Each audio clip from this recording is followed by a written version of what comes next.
Chapter 19. On the practices of a good religious. The life of a good religious should shine with all the virtues, that he may be inwardly as he appears outwardly to men. Indeed, there should rightly be far more inward goodness than appears outwardly, for God himself searches all hearts. We must revere him above all things, and live purely in his sight as the angels. Each day we should renew our resolution and bestir ourselves to fervour, as though it were the first day of our conversion, and say, "Help me, O Lord God, in my good resolve and in your holy service. Grant me this day to begin perfectly, for hitherto I have accomplished nothing." As our purpose is, so will our spiritual progress be, and we need to be truly diligent if we wish to progress far.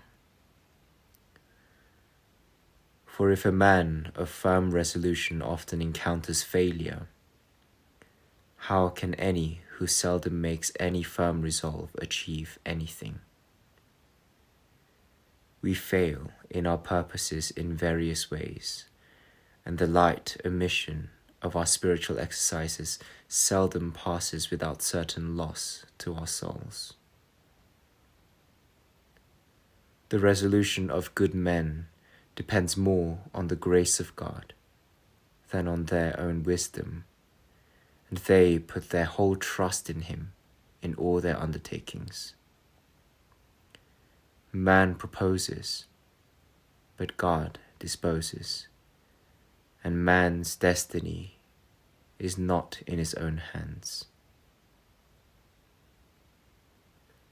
If any of our proper exercises are omitted in order to perform some act of mercy or help a brother, they may be resumed later.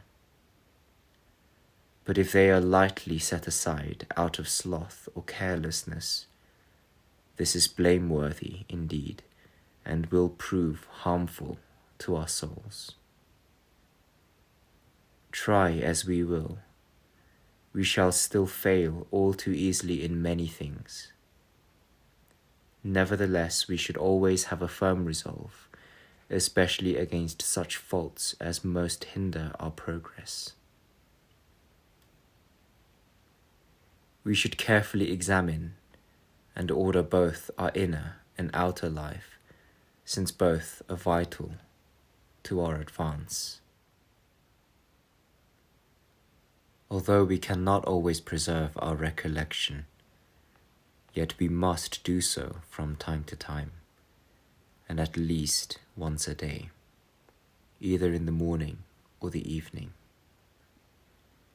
In the morning, form your intention, and at night examine your conduct, what you have done, said, and thought during the day.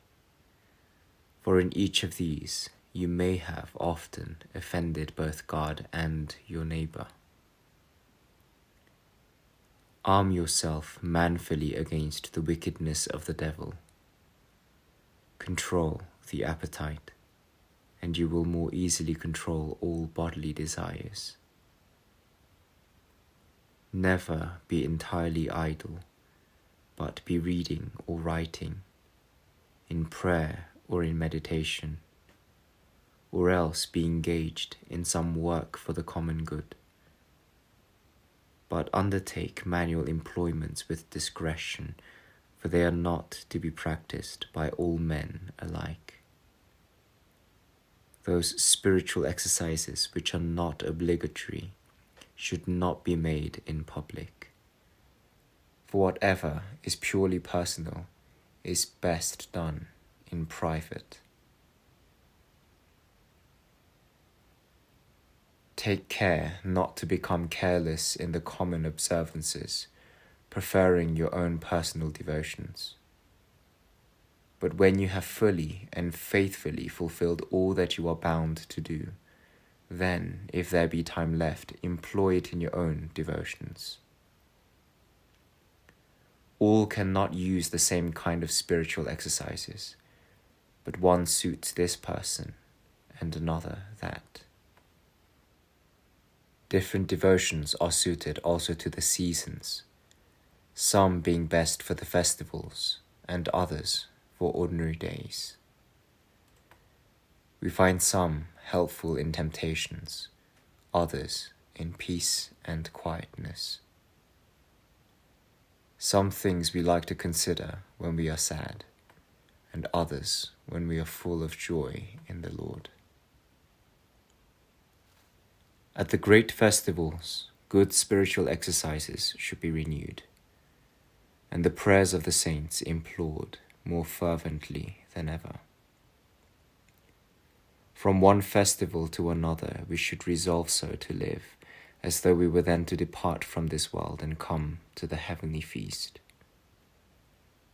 During holy seasons, therefore, we should prepare ourselves with care and live ever more devoutly, keeping every observance more strictly, as though we were soon to receive the reward of our labors from God Himself.